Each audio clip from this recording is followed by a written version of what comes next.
Bom dia. Hoje a gente vai corrigir a atividade de ontem, que é do descritor 20, reconhecer diferentes formas de tratar uma informação na comparação de textos que tratam do mesmo tema, em função das condições em que ele foi produzido e daqueles que será recebido. Aí a oficina 17, tópico 3.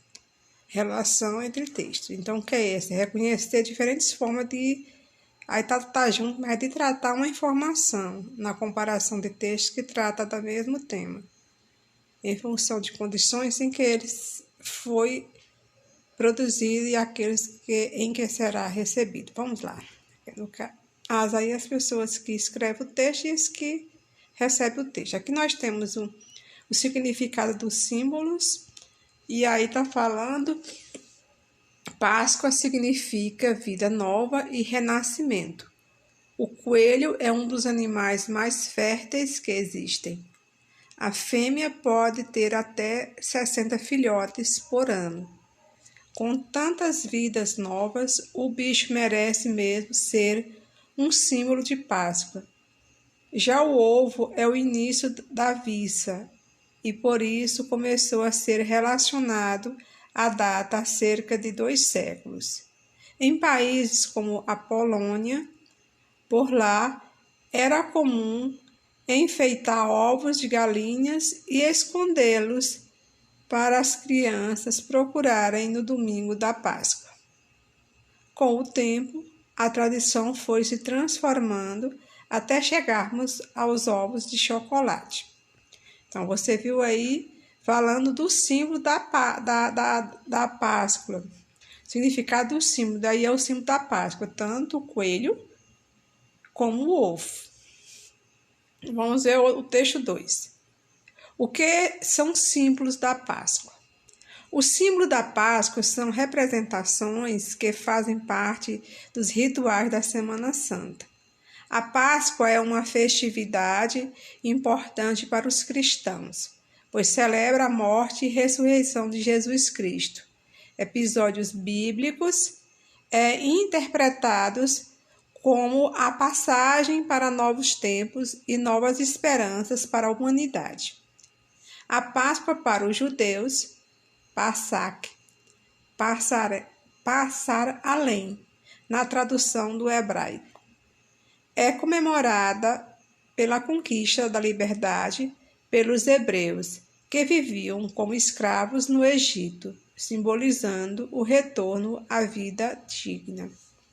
Então, você viu aí 2 textos falando de assunto um pouco do mesmo tema, mas falando de símbolos diferentes. Primeiro, o outro falou do ovo da Páscoa, falou do coelho, e aqui já está falando o que significava a Páscoa, o símbolo da Páscoa são representações que fazem parte de rituais da Semana Santa. Aí fala dos cristãos, mas também fala de outros, que é os judeus, que também comemoram a Páscoa. Então vamos lá.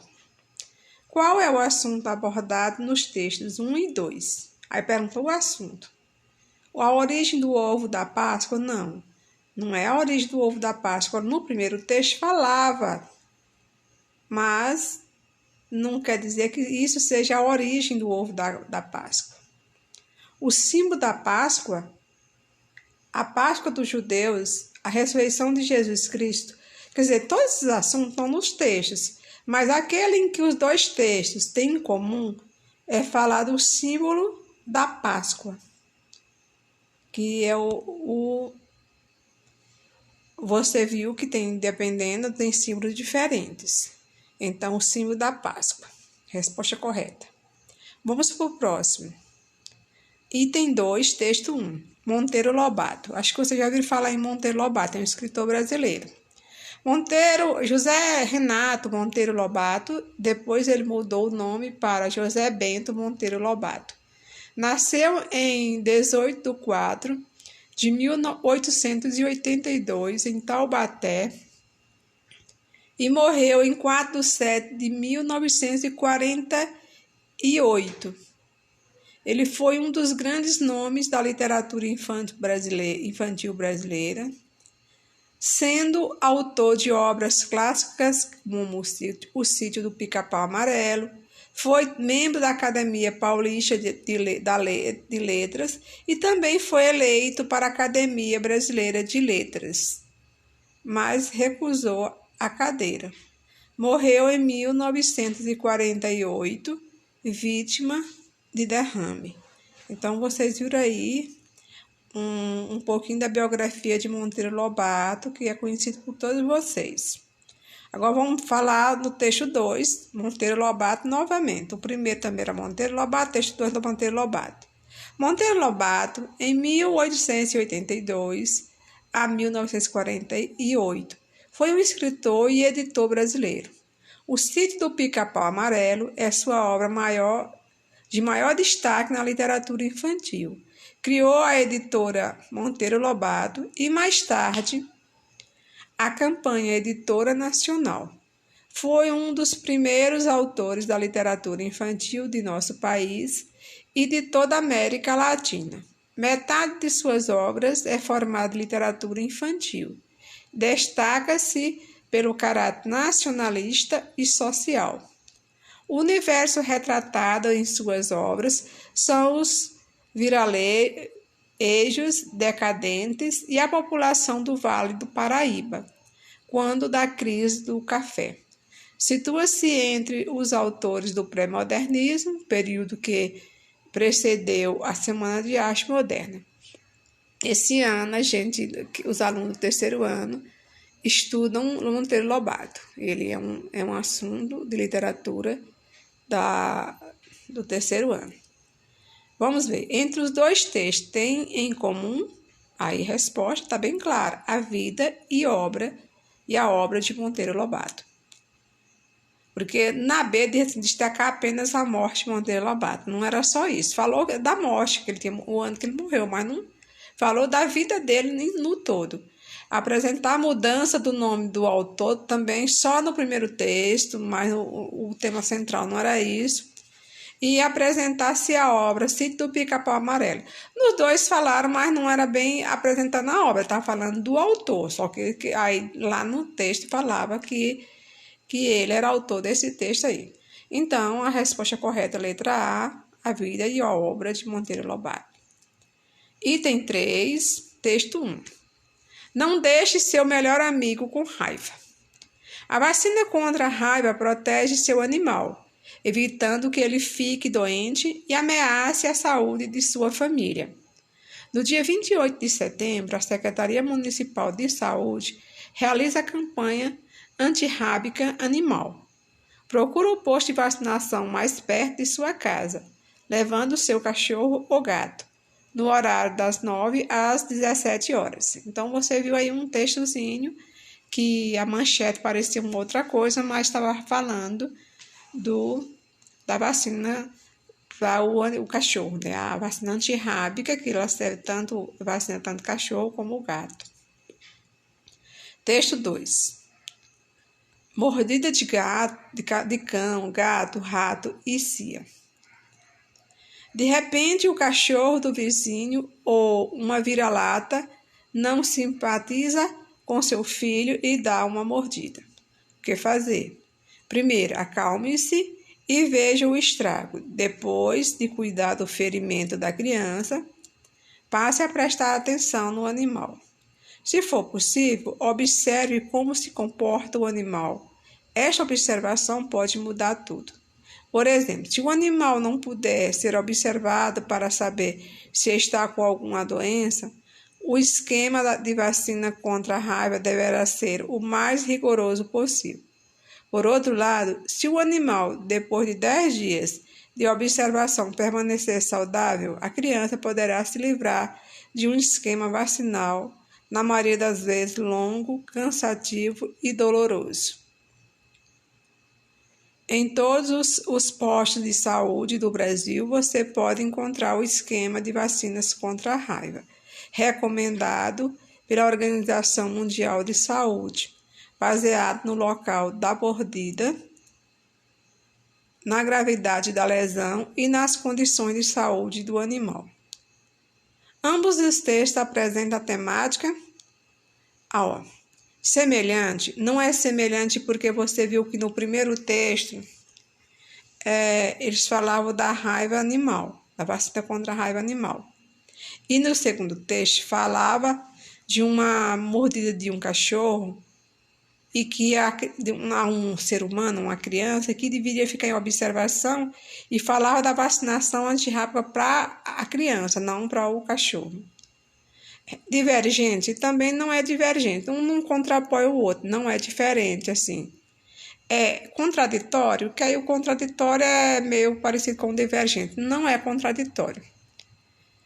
Complementares, sim, complementares, porque um texto pode completar o outro. Se você poderia se informar se o cachorro havia sido vacinado e tudo mais. Então, os dois estão falando de uma temática só, que é a doença da raiva. Só que um é proteger um animal e o outro é a criança que foi mordida pelo animal. Então, a resposta correta é a letra D. Item 4. Texto 1. Chocolate contém pedaço de barata. Ave Maria, vocês pensarem numa coisa dessa, comer um chocolate com barata dentro? A ideia não é estragar a sua Páscoa, mas achamos que você deveria saber. Uma barra de chocolate comum contém, em média, 8 pedaços de baratas, segundo a Food and Drug Administration, FDA. O órgão que faz o controle dos alimentos e remédios lá nos Estados Unidos.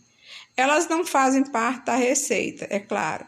A contaminação acontece durante o armazenamento e o transporte do chocolate. Pescamos essa informação saborosa em uma reportagem da ABCC News, que conta como o cientista acha que esse ingrediente extra, os traz pedacinhos de baratas, pode ser o responsável por causar coceira, irritação e câimbras em pessoas que aparentemente são alérgicas a chocolate, e não o doce em si. Texto 2. Chocolate contém pedaços de barata e outros insetos. Provavelmente não será muito agradável ler isso logo após a Páscoa, mas de acordo com a Food and Drug Administration, FDA, órgão que contrata alimentos nos Estados Unidos, cada barra de chocolate contém, em média, 8 pedaços de baratas. As informações são da ABC News, ainda segundo a FDS. Todos os alimentos possuem contaminantes naturais e esses números são considerados normais. Para eles, um chocolate com 10 gramas pode ser comercializado com até 60 pedaços de inseto. Claro que as baratas não fazem parte dos ingredientes, mas traços e parte de insetos são moídos com o doce e podem afetar pessoas com alergia e asma. Alguns efeitos colaterais incluem dores de cabeça, comichão e urticária. Para quem ficou com nojo e pensa em tirar o chocolate do cardápio, os insetos não são exclusividades deste doce. Amendoim, macarrão, frutas e queijos também estão sujeitos à mesma contaminação.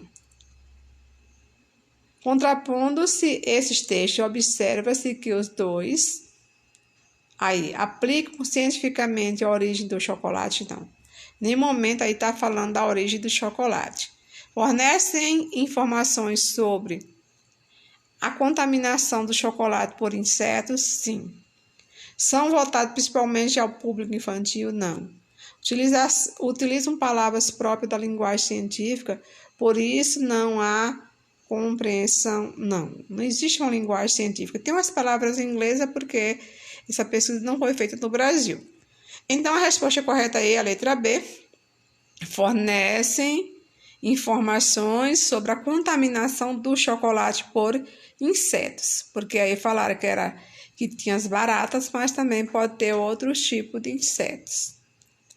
Vamos para o item 5, texto 1. O texto 1 é seca, eu acho que é veneno, Patativa do Assaré. Na seca inclemente do nosso Nordeste, o sol é mais quente e o sol mais azul. O povo se achando sem chão e sem veste, viaja à procura das terras do sul. Porém, quando não chove, tudo é o riso da festa. Porém, quando chove, tudo é o riso da festa. O campo e a floresta pode ter fartura, escutam notas alegres e graves dos cantos das aves, louvando a natura. Alegre esvoaça a gargalha o jacu, apita o nambu e geme o juriti, e a brisa fornalha por entre verdores, beijando os primores do meu Cariri. De noite notamos as graças eternas.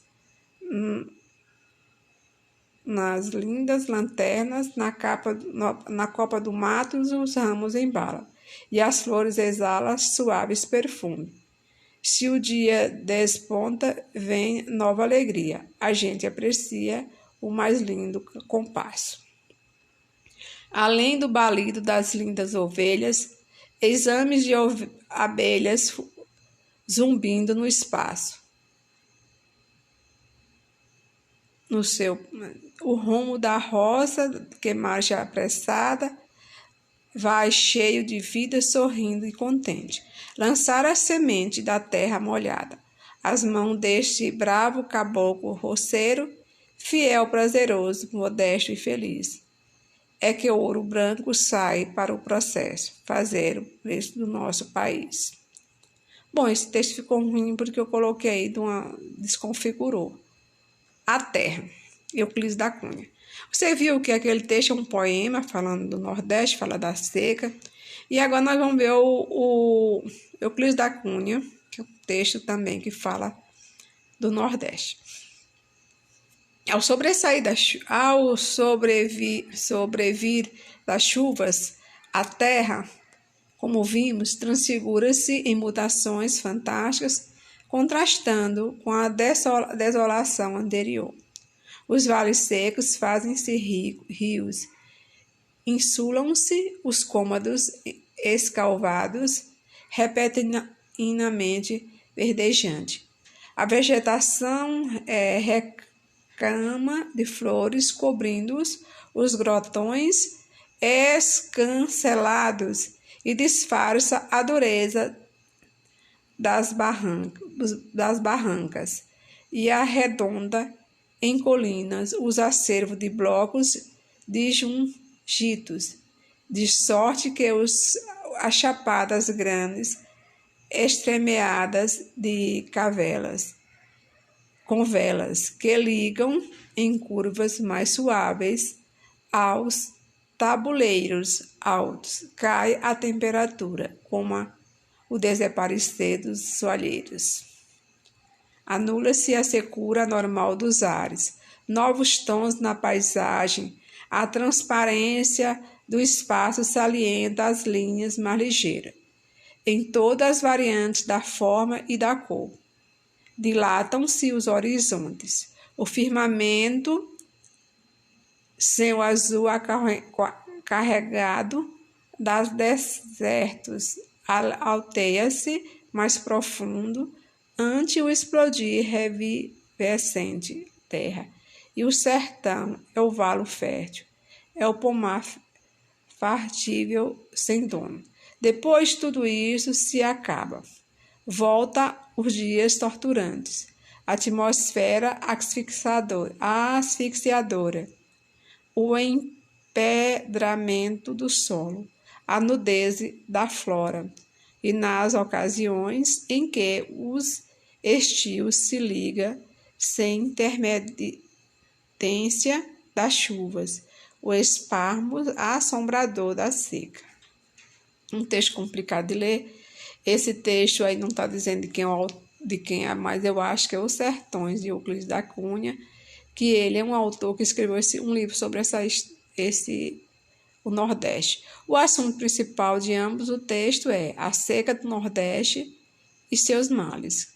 Então, os dois textos, tanto o texto daquela poesia quanto esse texto aí do Euclides da Cunha, ambos falam do Nordeste, da seca do Nordeste brasileiro e seus males, quer dizer, as coisas ruins que acontecem em decorrência da seca. Vamos para o texto 6, item 6. Texto 1. O Brasil sempre deu respostas rápidas através da solidariedade do seu povo. Mas a mesma força que nos motiva a ajudar o próximo deveria também nos motivar a ter atitudes cidadãs. Não podemos mais transferir a culpa para quem é vítima ou até mesmo para a própria natureza, como se essa seguisse a lógica humana. Sobram desculpas esfarrapadas e falta competência da classe política. Um texto aí que está falando do problema do Brasil e criticando os políticos. Vamos ver o próximo texto. Não podemos negar ao povo sofrido todas as hipóteses de precisão do desastre. Demagogos culpam os moradores. O governo e a prefeitura apelam para pessoas saírem das áreas de risco e agora dizem que será compulsória a realocação. Então temos a recolocar o Brasil inteiro. Criemos um serviço similar ao SUS, com alocação obrigatória de recursos orçamentários, com rede de atendimento preventivo, onde participariam arquitetos, engenheiros, geólogos. Bem ou mal, esse SUS organizaria brigadas dos locais. Nos casos da dengue, por exemplo, poderiam verificar as condições de acontecer epidemias, seriam boas ações preventivas. Então, vocês viram que os dois textos estão falando aí da pobreza e também criticando aí os políticos nos dois. Vamos lá para a próxima questão. Em relação à questão de problemas enfrentados pela população brasileira, ambos os três trazem uma crítica em comum a quem? Aí, letra D, a falta de competência do governo em resolver os problemas da população. Então, aí já estava evidente que eles estavam criticando isso. Pois, gente, terminamos a aula por aqui, foi longa.